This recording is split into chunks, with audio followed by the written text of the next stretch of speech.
Hi everybody! Today's Top 5 Wednesday is Top 5 non-YA books, so let's do this.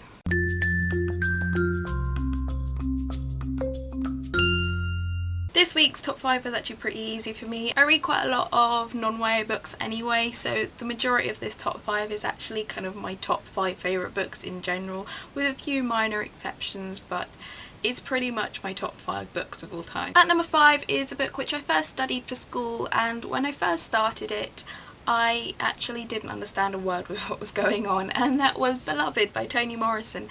Now this has a really unique style to this book, but that said, it is beautifully written, and if you start reading it and you're like, what? I don't understand anything, what is happening?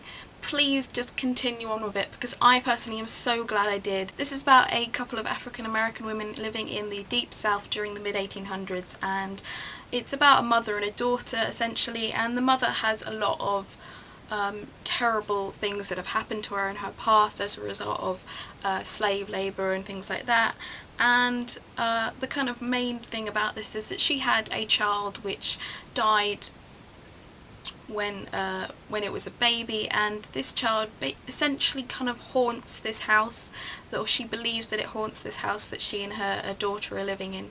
And I don't want to say too much because I don't want to ruin it, but it's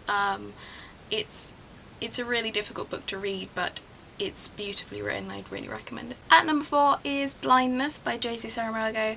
This is about a time when people suddenly start going blind, and this group of people are moved into a hospital to isolate them and to stop other people from going blind, and they're not allowed to leave this hospital, otherwise they'll basically be shot by the army that is patrolling.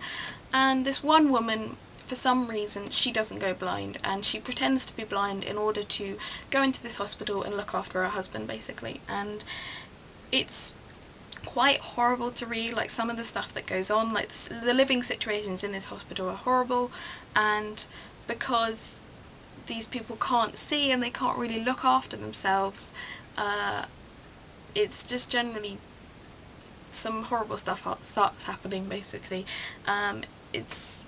That said, it's really well written and I really got into it, and I don't think I've really read a book like this so much, but I just really enjoyed it. It's quite dark, and yeah, you have to be in a certain kind of mood to read a book like this. At number 3 is Pride and Prejudice by Jane Austen. I first studied this in high school and absolutely loved it, but I already kind of knew the story. I grew up basically watching the BBC adaptation of it and love it. I just love this book. If you've never read it, I honestly would really recommend it. I was surprised how funny it is. It's really amusing, and I just love it. I have nothing to say about this book, I just love this book. At number 2 is a book I've mentioned before, and that is Atonement by Ian McEwan. It's beautifully written and it's my favourite Ian McEwan book, so read it. And at number 1, of course, is The Lord of the Rings by J.R.R. Tolkien.